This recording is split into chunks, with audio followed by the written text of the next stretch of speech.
ஒரு தேவைக்காக வேண்டி அடக்கம் பண்ணதை எடுக்க வேண்டி வருது. இந்த மாதிரி எல்லாம் ஒரு ஆளை அடக்கம் செய்து விட்டு திருப்பி எடுக்கலாமா, எடுக்கிறதுக்கு மார்க்கத்தில் அனுமதி இருக்கான்னு கேட்டா அது கூட அனுமதி இருக்கிறது. ஜாபீர் ரலியல்லாஹு அன்ஹு அவர்கள் அறிவிக்கிறாங்க, உஹது போருக்கான நேரம் வந்த உடனே இந்த ஜாபீருடைய தகப்பனார் அப்துல்லா இருக்காங்கல்ல, அவங்க வந்து உஹது போர்ல கொல்லப்படுறாங்க. அது மாதிரி கொல்லப்பட்ட உடனே இடம் குழி தோண்ட எல்லாம் டைம் இல்லாத காரணத்தினால என்ன பண்ணிட்டாங்க, ஒரு கபரை தோண்டி ஜாபீருடைய தகப்பனாரே அதுல அடக்கிட்டாங்க. இன்னும் ஒரு ஷஹீதையும் செஞ்சிட்டாங்க, அதுலயே ஒரு குழியில போட்டு அடக்கிட்டாங்க. அப்புறம் அடக்கினவுடனே என் மனசு வந்து கேட்கவே இல்லை. 6 மாசம் இதே நினைச்சிட்டு இருக்கிறாரு. 6 மாசம் கழிச்சு போய் தோண்டி மறுபடியும் எங்க பாப்பாவை தனியா எடுத்து வேற ஒரு குழியை தனியா வெட்டி அதுல அடக்கம் பண்ணிவிட்டேன் அப்படிங்கிறாரு.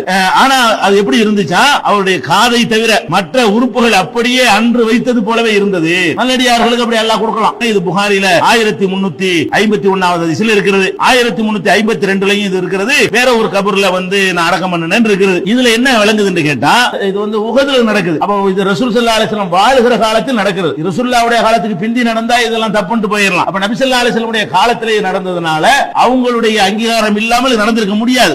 தோண்டிட்டியாமல எடுத்துட்டியாமல கேள்விப்பட்டு ரசூல் ஸல்லல்லாஹு அலைஹி வஸல்லம் கண்டிக்கவும் இல்ல. சும்மா 2 கபருக்கு பதிலா ஒரு கபர்ல அடக்கம் பண்ணி இதுக்கே தோண்டி எடுத்துக்கிறாங்கன்னு சொல்லும் பொழுது இந்த மாதிரியான மருத்துவ விஷயம் மற்ற விஷயங்களுக்கு எல்லாம் எடுப்பது தப்பு இல்ல. நபிகள் நாயகம் ஸல்லல்லாஹு அலைஹி வஸல்லம் அவங்க கூட என்ன பண்றாங்கன்னு கேட்டா, இதையும் ஜாபீர் தான் அறிவிக்கிறாங்க. அவங்க தெரிஞ்சே தான் செஞ்சிருக்கிறாங்க. நபிகள் நாயகம் ஸல்லல்லாஹு அலைஹி வஸல்லம் காலத்துல அப்துல்லாஹ் இப்னு உபை அப்படிங்கிறவரே முனாஃபிக்குகளுடைய இரட்டை வேடம் போடக்கூடியவர்களுடைய தலைவராக இருந்தார். அவர் இறந்த உடனே அவருடைய மகன் முஸ்லிமா இருந்து நபிகள் நாயகம் ஸல்லல்லாஹு அலைஹி வஸல்லம் அவங்கள்ட்ட கேட்டுக்கொண்ட உடனே என்ன கேட்டுக்கொள்றாருன்னா, அவங்களுடைய மேலாடைய நீங்க எங்க தகப்பனாருக்கு நீங்க போடுங்க அப்படின்னு அவர் வந்து கேட்டுக்கொள்றார். நபிகள் நாயகம் ஸல்லல்லாஹு அலைஹி வஸல்லம் வந்து குழிலாம் தோண்டி அவர் உள்ள வச்சாச்சு. வச்ச உடனே வர்றாங்க, வந்து என்ன செய்யறாங்க, ஆளை மேல தூக்கு அப்படின்னு சொல்லி அவங்க அணிந்திருந்த அந்த ஆடை என்ன செஞ்சாங்க, அவருக்கு போட்டு அனுப்பிச்சு அடக்கம் பண்ணாங்க. அப்ப உள்ள வச்ச கபர ஜனாசா வந்து வெளியே எடுத்து கபருக்குள்ள வச்சு அந்த ஜனாசாவை வெளியே எடுத்து வேற ஒரு ஆடை தன்னுடைய போர்வையை போர்த்தி அவங்க அடக்கம் செஞ்சாங்க. இதுல மேட்ரு என்னன்னு சொன்னா, கபருல வச்ச ஜனாசாவை வெளியே எடுக்கலாம், சும்மா சட்டையை மாத்துறதுக்காக கூட நெஞ்சிருக்கிறாங்க